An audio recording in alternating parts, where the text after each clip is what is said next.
Welcome to our weekly 3-minute therapy podcast. I'm Dr. Michael Edelstein, clinical psychologist, and I'm here with my co-host, Mick Berry. And we discuss things related to REBT, Rational Emotive Behavior Therapy, which was a revolution in psychotherapy when Albert Ellis came up with it in the 1950s. And his idea, which we use now, which more and more therapists are using, is that it's never situations themselves, like your childhood or being fired from a job or being anxious about an interview that causes your emotions, but rather it's your thinking about those situations. And when you have disturbed emotions, the kind of thinking involved is almost always demands. Must, shoulds, supposed tos, have tos. And there are three main demands that people have. The first is a demand on oneself. I must do well and get approval, and if I don't, I'm no good. That leads to anxiety, depression, and guilt. The second is a demand on others. You must treat me well, and if you don't, you're no good. And that tends to lead to hostility, resentment, and anger. And then the third must is a demand not on people, but on the conditions of one's life. My life must be fair, easy, and hassle-free. And if it's not, then my life is horrible. I can't stand it.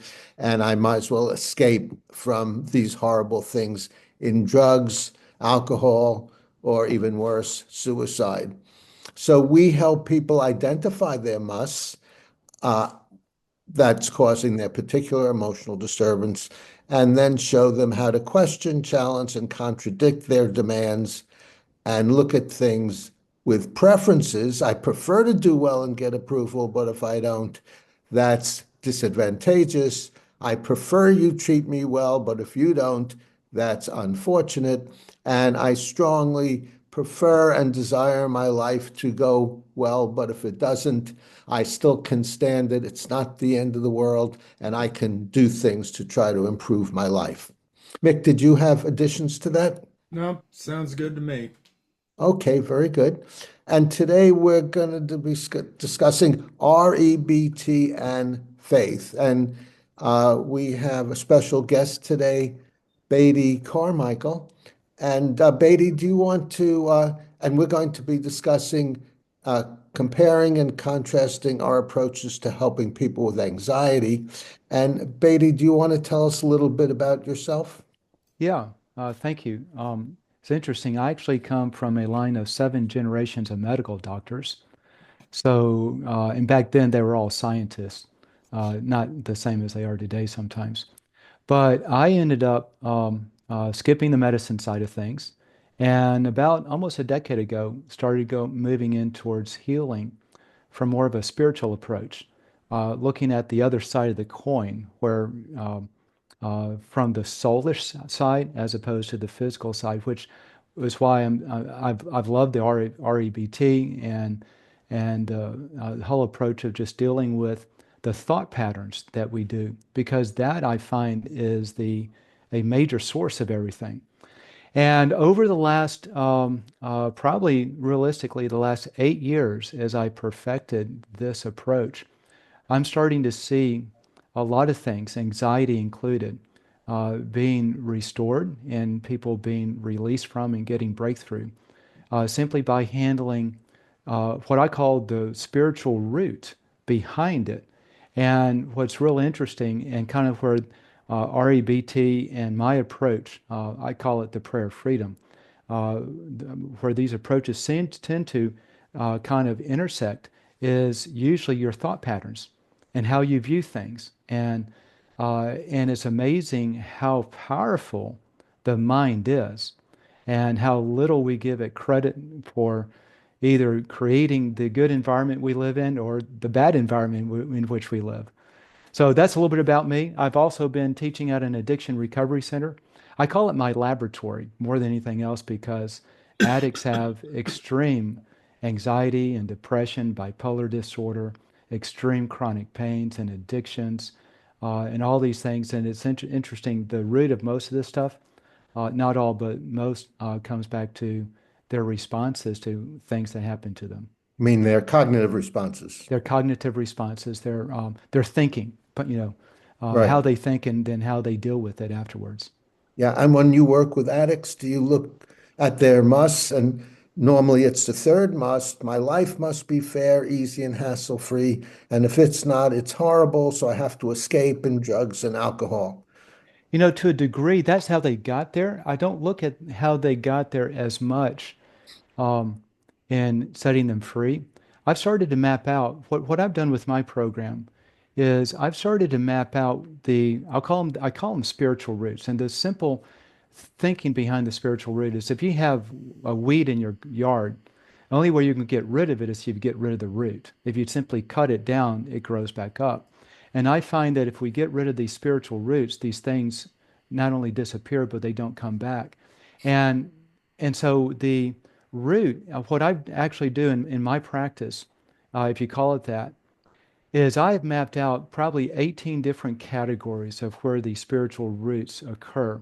And most of these are things like, your early childhood experience with mom and dad. What type of abuse or trauma or issues did you have? And then on through life with different categories. And I simply allow, like when people come into my class, I simply give them my book. I wrote this all down in a book called The Prayer of Freedom. And I give them my book and give them time to do the worksheet in the back, which is a memory jogger of identifying these issues and their responses that they've gone through in life. And then I put together a way to pray about it. So the bigger picture, this is kind of what I see is the source of these issues.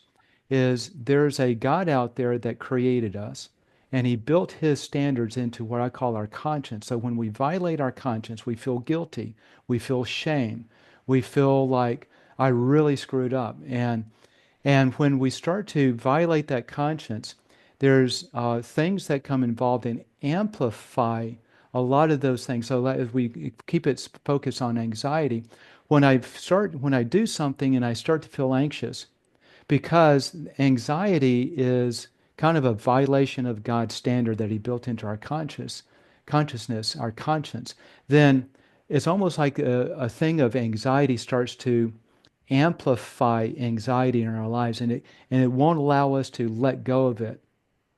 So once we identify that's what happened that caused us to get anxious the first time, and basically say, I'm sorry and I confess that I was wrong for getting anxious.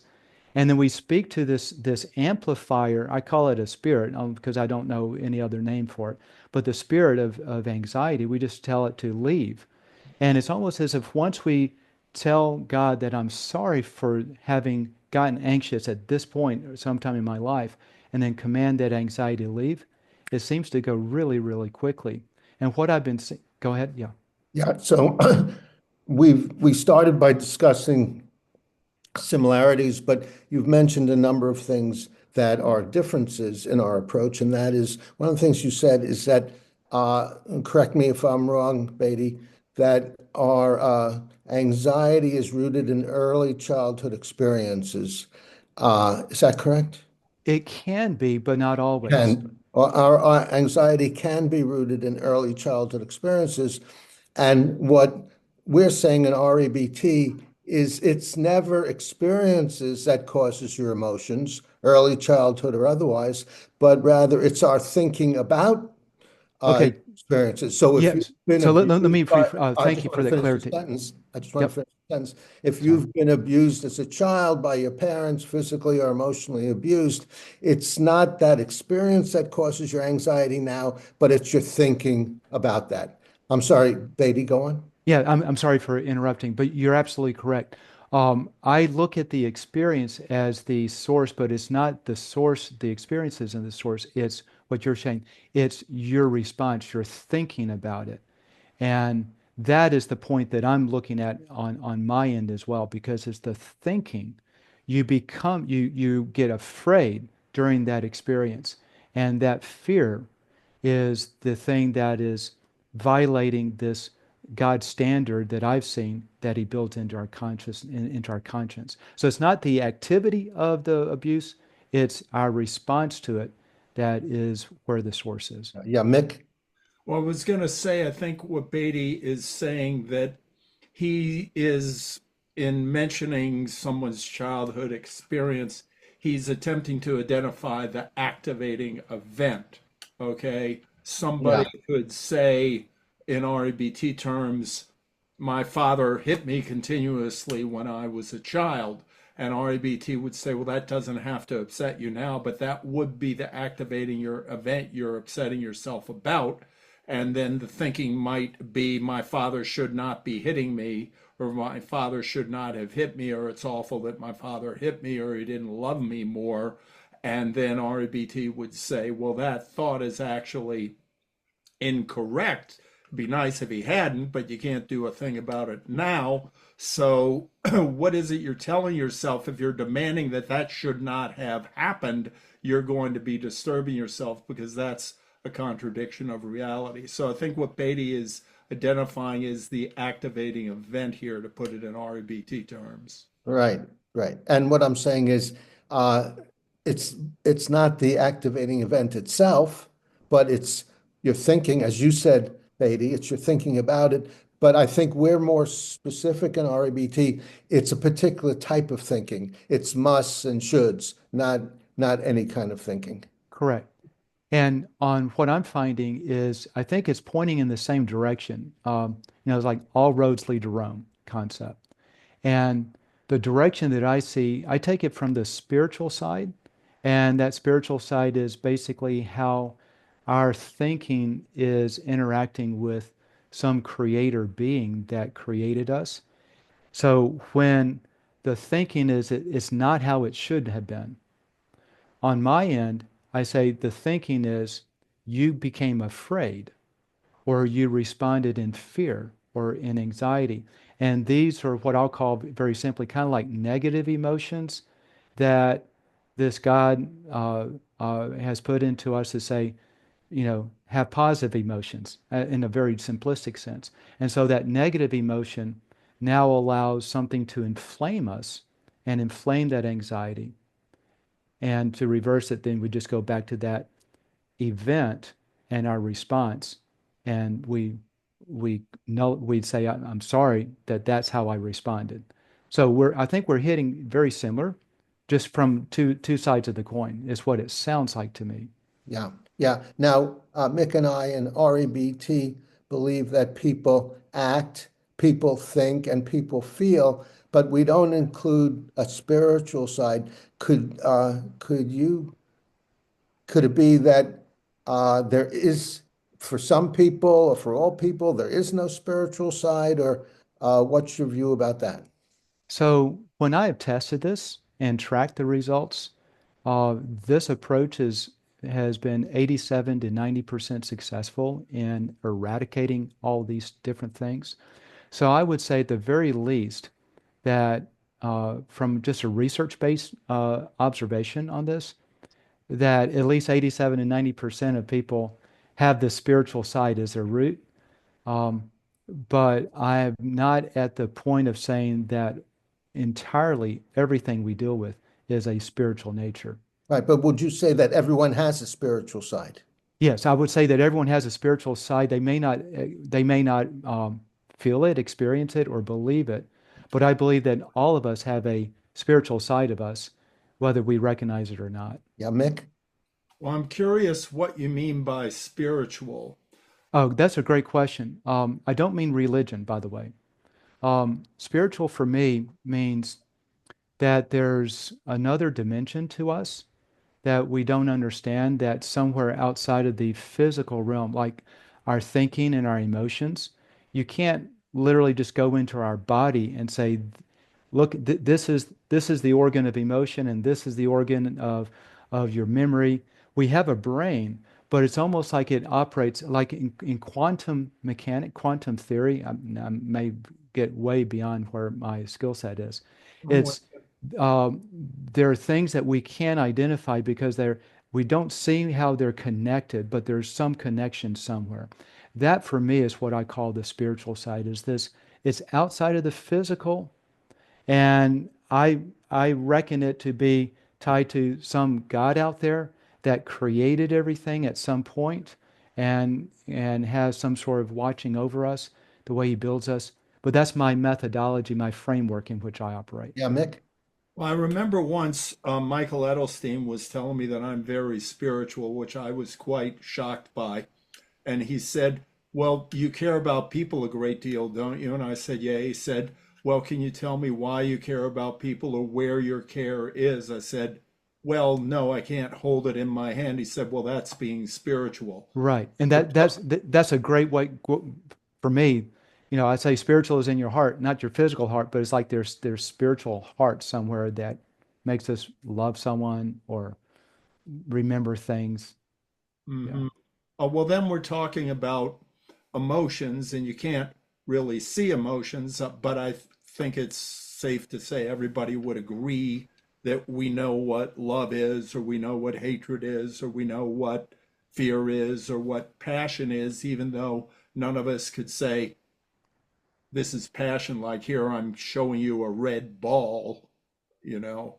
Um, so, well, I was going to ask, uh, when I was seeing a therapist, I was working a little bit with people that had addiction problems. And he told me, he's made a flat out statement. I thought this is pretty extreme, but nevertheless, this is what he said. He said, when people have an addiction problem, their main problem is low frustration tolerance. They tell themselves that they cannot stand feeling uncomfortable, and then they go to some kind of substance to help themselves feel better. Whereas if you're able to feel, except I can feel bad and it isn't the end of the world, and I just feel bad right now, oh well, I know this will eventually go away, or I'm in an uncomfortable situation right now. I can just live with the uncomfortable situation, to hell with it. Yeah, so that would be the third must that I outlined earlier. Right. Beatty, Beatty, were you can say something? No, I was just agreeing on that. Yeah. Okay, we have a couple more minutes. Either of you have any final words? Yeah, Mick? well, it's interesting, all the things you're talking about, Beatty. Um, but I personally don't have a belief in God, and I know many people who don't have a belief in God, but you would say that we're still spiritual and that we're connected to things that we don't necessarily understand, or can't, even if we understand them as much as we can't physically see it. So REBT would say that you don't have to have, REBT doesn't worry about a belief in God or not a belief in God. Many people believe in God and practice REBT. Many people don't believe in God and practice REBT. So I'm just wondering what you, how you deal with people that don't, that say they don't have a belief in God. It's a great question. It doesn't bother me nor this process, because what I've been doing is I'm looking at it from a data-driven standpoint, uh, sort of as a scientific approach. As I take people through this process of outlining these items and then simply praying, whether they believe in a God or not. Prayer for me means it's a speaking out loud to whoever this universe or universe creator is. But what I'm finding is, regardless of their belief system, the outcomes are highly consistent in terms of eliminating these things in their lives. And that's been the thing that surprised me, because though I am religious personally, I'm finding that this approach, this process is they're like spiritual laws, just like they're physical laws. We can't see the law of gravity, but we can demonstrate it. And I can't see these spiritual laws, but I can demonstrate it. And it doesn't matter someone's belief. Yeah, Mick. Well, I would also say RBT says that we are fallible human beings and that we can relieve ourselves of anxiety, depression, or anger. But in order to stay mentally healthy, we need to keep practicing getting rid of our demands. As Michael Edelstein has pointed out in his book, we are demand-making machines, or however we want to put it. We are by nature, we have a tendency to be irrational, and we can never eliminate our tendency to be irrational. We can get better and better at being rational and practice being rational and become more and more rational, but we will never eliminate a tendency to be irrational. We can reduce that tendency, but never entirely get rid of it. And Albert Ellis himself has said the craziest thought you can have is, I must be rational. You know, that's interesting because if I look at the ancient Bible text, it says the identical thing, which is really, it says, it uses the word sin being negative things. It says, all have sinned and continue to fall short of the glory of God, and that there's no way that we'll ever overcome it. And it's almost as if, as I shared earlier, like there's a coin, and we can look at it from the REBT side, or we can look at it from the spiritual side, but it seems to be hitting almost the same thing, because if you look at what you're doing with REBT, you're still addressing the same things I'm addressing. You're addressing it slightly different through a slightly different therapy approach, but we're still addressing the root. And when you address the root, then the outcrop of that root seems to disappear. And just like you said, you got to keep working on it. And I find the same thing. That the thing that's fascinating me with all of this is how similar it is. We're just coming from slightly different angles and maybe different terminology, but we seem to be hitting on that same truth of where all these things come from. Yeah, Very good. I think that would be, Mick, I'd like to conclude, but did you want to say one last thing? yeah, I just wanted to say the thing is, it isn't something that, okay, I've solved the problem and it's gone and it'll never come back. REBT says continue to practice, but it's Yes. not like it's difficult. It doesn't take that much practice, in order to get it down. Okay, very good. We've had the honor of speaking with Beatty Carmichael. And if you'd like to find out more about Beatty, you can go to his website, which is radicalfaith.com. Or actually the best one, because on this topic, it would be the prayeroffreedombook.com. And that's where you can find out more about me and what I do. Very good. The prayeroffreedombook.com. Well, thank you very much. It's been a fascinating time with you. It's the first time we actually discuss this with anyone on the podcast that I recall. Well, I And appreciate the honor. yeah, good, good. And thank you, Mick Berry, for great participation. And I'm Dr. Michael Edelstein. I'm the author of 3-Minute Therapy, the book that discusses REBT, Rational Emotive Behavior Therapy. And I have a website, 3minutetherapy.com. I'm a clinical psychologist and seeing clients. And so please tune in next time. If you have any comments, send them to us below and give us a thumbs up if you enjoyed this. Suggest subjects that you'd like us to discuss. I have a list of subjects that people have requested that we'll be discussing. And if you'd like to volunteer, please contact us and let us know. And thanks again, Beatty Carmichael, for participating. And subscribe to the 3-Minute Therapy podcast to do what, Mick? To stay on the rational side of life and spirituality.